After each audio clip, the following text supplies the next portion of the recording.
Looks like their team's already ahead of them. Carnage getting banged up, but pressure and Blight onto the backside of their train. Dummy jumping over the top here. Chasing back Solid Snake. Wins that battle. Takes him out. See if he can come up on Pure from behind. Nice one sticky on him, but Pure's still got half health. And Carnage stepping up to the plate. Must have been good communicating there, as he just jumped onto the train, spotted Dummy, and put him down with 2 quick shots.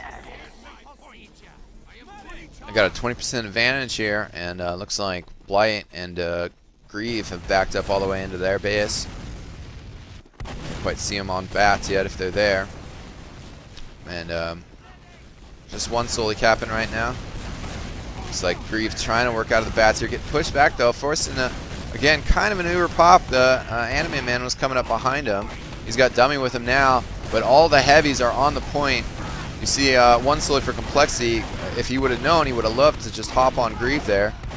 Relic get picked out of the air by a pipe with Dummy, but gets punched as he falls back by Carnage. Pokey's taking Jaeger out, so Solid Snake's the only heavy up for Complexity right now. Only 3 people on the scene with Anime Man trying to get up there to support his team. Pipe's coming in, but Solid Snake can't connect with any of them yet. Barely staying alive though, 20 health. Pokey comes in, takes out Carnage, finishes off Solid Snake though, and decides not to chase Pure.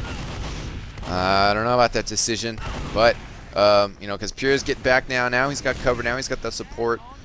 You know, he wanted to stay close to his team, support his teams, but I feel like there wasn't really a huge threat to Grieve there. But obviously, you know, heat of the battle, but you kind of got to take advantage of these moments, you know, and things are back to normal now. You know, like they're not going to be able to push out a Spire here. But, you know, it's 4-4. They're playing conservatively, and they haven't really lost territory. They do have slight uber advantage. Complexity does. Carnage running Sniper now. And you see Complexity just totally formed up on the choke point here. Starting to want to work in here. You can see the Solies and everybody else calling for heals.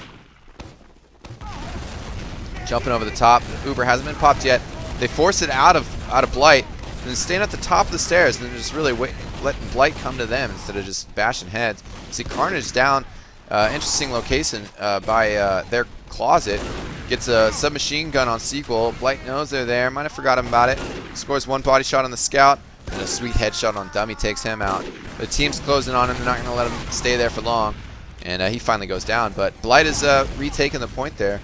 I really thought that was a better Uber out of Complexity than Blight. But at the same time, it's the fight after the Uber that is just as important. Blight here kind of exploring their options coming out of house, but nicely contained by Complexity. It's been a difficult position for Blight.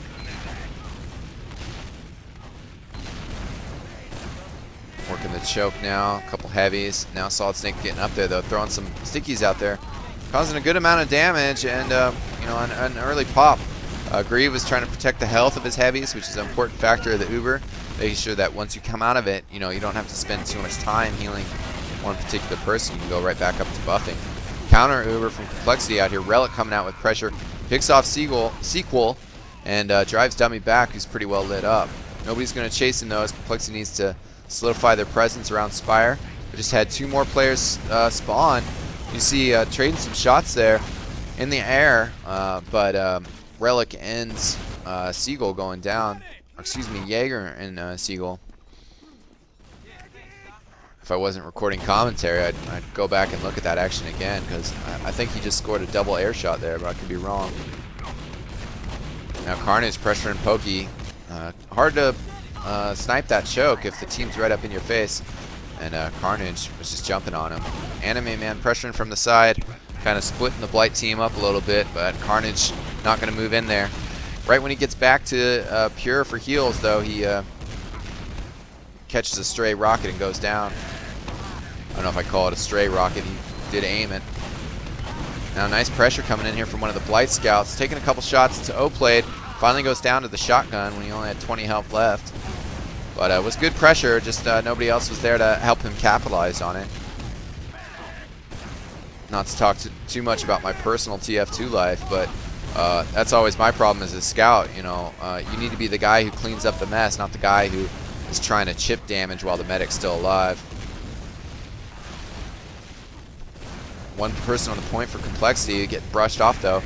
Pure's still kind of close in yard, only 64 health. He's back on staircase now. Looks like a trade there from Jaeger, blowing himself up, and Sequel. Carnage getting picked off the Spire, and only 2 up for Complexity. Back and forth continues. Actually, excuse me, 2 more players just spawned. They're going to be coming out of Resup Closet. Pure underneath the bridge. Nobody's hopped on him quite yet. Indecisive about which way he was going in, or maybe he's just trying to psych him out. I don't know. But he gets back to his teammates. 54 health. Would have wished somebody else would have left that health pack for him. Going all the way back to resupply. Not a whole lot of time left in this half.